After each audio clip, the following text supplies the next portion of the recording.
Welcome to UBD blog and tips. বিসমিল্লাহির রহমানির রহিম। ইসলাম ইমান এহসানে আল্লাহ রহমানুর রহিম রহমাতুল্লাহ আলামিন। আজকে কথা বলবো একটি আর্টিকেল পর্তুগালের রয়েছে। সেই আর্টিকেল আপনারা যারা অবগত আছেন, রিসেন্টলি বিভিন্ন ভিডিও, বিভিন্ন অনলাইন মাধ্যমে খবর জেনেছেন যে পর্তুগালে আর্টিকেল 88 এবং 89-এর যে ওয়ার্ক কন্ট্রাক্টের মাধ্যমে বৈধ হইতে পারত, সেই প্রসেসটি পর্তুগাল সরকার, নতুন সরকার মানে অর্থাৎ সেগা বা ইমিগ্রেশন বান্ধব না যারা, তারা এটি বন্ধ করে দিয়েছে অফিসিয়ালি 3রা জুন 2024 সালে, এবং প্রেসিডেন্ট সেটাতে সাইন করে দিয়েছে। সুতরাং সেই সুযোগ আর একদম নেই। কিন্তু তাই বলে কি আমি হতাশ হলে চলবে না, অবশ্যই বিকল্প রাস্তা আমাদেরকে একটা না একটা বের করতে হবে। তবে আমি যে রাস্তাটা বলবো সেটা আবার আমজনতা সবার জন্য না।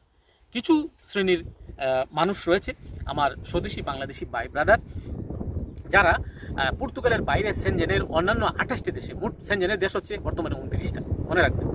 পর্তুগালের বাইরে হলে আর বাকি থাকলো 28টা।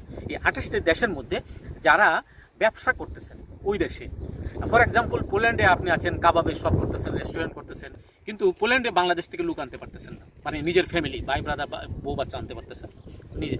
তারপরে হচ্ছে আপনি স্পেনে আছেন, স্পেনের বিভিন্ন ধরনের লেজিসলেশন রয়েছে, ইমিগ্রেশনের রুলস রয়েছে, অ্যাপয়েন্টমেন্ট ডেট এই সেই মিলতে গেলে 1.5-2 বছর সময় লাগে আনতে, নানান ধরনের ডিলে করে তার। আরও অন্যান্য দেশ রয়েছে, যেমন সেনজেনের জার্মানি রয়েছে, ডেনমার্ক রয়েছে, তারপরে হল্যান্ড রয়েছে, নেদারল্যান্ড বলি, হল্যান্ড বলি, তারপরে সুইডেন বলেন। এই সমস্ত দেশগুলোতে খুব টাফ ইমিগ্রেশন রুলস, যার কারণে নানান ধরনের শর্ত জুড়ে দেয় তারা। এটার কারণে বাংলাদেশ থেকে ফ্যামিলি আনা যায় না। সেক্ষেত্রে এই পর্তুগালের একটা আর্টিকেল রয়েছে, সেই আর্টিকেলটা কি এখনই আপনি জেনে নিন। আর্টিকেলটা হচ্ছে আর্টিকেল 123A, অর্থাৎ বাংলায় 123-এর এ।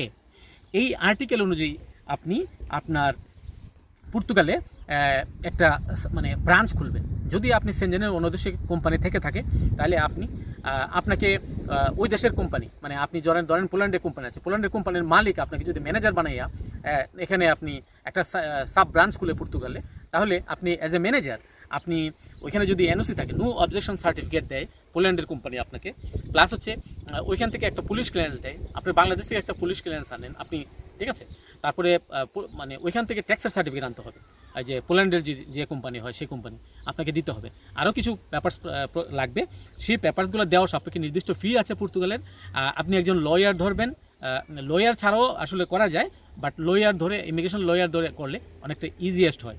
আর এই প্রসেসে আপনারা বর্তমান পরিস্থিতিতে ইন অ্যান অ্যাভারেজ 3.5 থেকে 4.5 মাস অবধি, এর ভিতরে আপনি ফার্স্ট ইয়ারসি কার্ডটা পেতে পারেন পর্তুগালে। তবে এটার জন্য কি লাগবে বা কারা পাবে, এটা নিয়ে আমি কথা বলছি এখন। Resident permit for holders, administrators ও ওয়ার্কার, অর্থাৎ অন্য দেশে রেসিডেন্ট পারমিট আছে, তারা আবার পর্তুগালেও অ্যাডিশনাল এই যে ব্রাঞ্চ অফিস খুলে এমপ্লয়ি হয়ে বা এমপ্লয়ার হয়ে, ঠিক আছে, আপনি আসতে পারবেন। তারপরে worker of the companies established, অর্থাৎ একটু আগে যে কথাটা বললাম যে আপনি ম্যানেজার বা সুপারভাইজার হয়ে আপনি একজন কনসালটেন্ট করে আপনাকে, বা একটা রেস্টুরেন্টের শেফ বানায়া আপনাকে পর্তুগালে ব্যবস্থা করে দিতে পারবে। তো এটার জন্য নির্দিষ্ট প্রসেস রয়েছে, with main or secondary head office, অর্থাৎ ওই যে বললাম যে ব্রাঞ্চ অফিস, মেইন অফিসও হতে পারে, আবার ব্রাঞ্চ অফিসও হতে পারে, খুলতে পারে। ইউরোপিয়ান ইকোনমিক এরিয়ার মধ্যে থাকে, তাহলে আরেকটি সেকেন্ড অল্টারনেটিভ অফিস এখানে করতে পারেন, বা ব্রাঞ্চ করতে পারেন, শাখা অফিস করতে পারেন, করে আপনার মালিক বা আপনি নিজেও এখানের জন্য রেসিডেন্ট পারমিটের আবেদন করতে পারেন পর্তুগাল গভর্নমেন্টকে, অর্থাৎ আইমা অফিসকে। In a state defined by the members of the government displayed to the national territory, the official website of Portuguese immigration. সেফের অফিসটা ভালো করে দেখে নিয়ে এই ব্যাপারে জানতে চাই।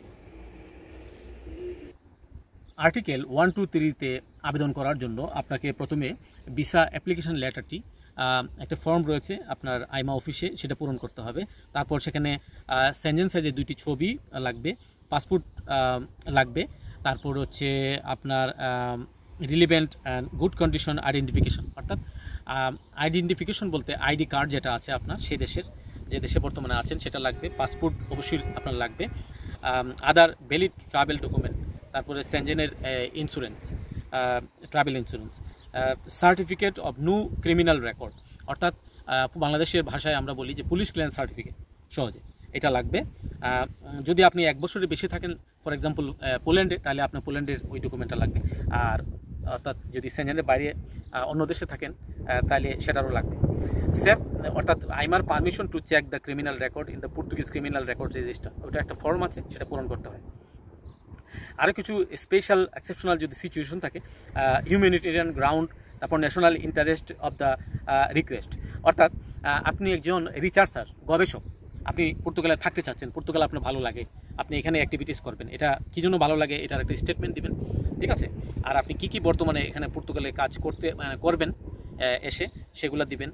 পর্তুগালের ইকোনমিতে কী অবদান আপনার থাকতে পারে এগুলা, নানান এরকম সায়েন্টিফিক, কালচারাল, স্পোর্টিং অ্যাক্টিভিটিস যদি আপনি পর্তুগালের যেভাবে আপনার অর্থাৎ ফুটবল খেলে, আপনি যদি একজন ফুটবল প্লেয়ার হন আর অন্যান্য স্পোর্টিং অ্যাক্টিভিটিসের সাথে জড়িত থাকেন, তাহলে আপনি এগুলা সোশ্যাল অ্যাক্টিভিটিস এবং ইন্টিগ্রেশনটা আপনার পর্তুগালের কালচারের সাথে কীভাবে যায়, এই সমস্ত ইকোনমিক অ্যান্ড সোশ্যাল অ্যাক্টিভিটিস কীভাবে করবেন।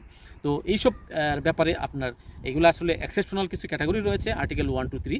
তো আপনারা এই আর্টিকেলটা aima.gov.pt ওয়েবসাইটে দেখে নেবেন, আর্টিকেল 1, 2, 3A, আরও বিস্তারিত ইনফরমেশন পাবেন।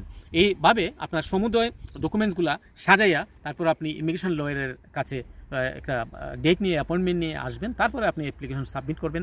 আশা করি এই অল্টারনেটিভ ওয়েতে যেহেতু গড়পড়তা আমজনতা সবাই আবেদন করবে না, তাহলে আপনার আবেদনটা গ্রহণযোগ্যের, যদি ডকুমেন্ট ঠিক থাকে, গ্রহণযোগ্য হওয়ার সম্ভাবনা রয়েছে। এটাই, আরও বিভিন্ন প্রসেস রয়েছে আসলে পর্তুগালে সেট হওয়ার। আজকে 1, 2, 3 সম্বন্ধে এই ছিল বলার। ভালো থাকবেন, আল্লাহ হাফিজ।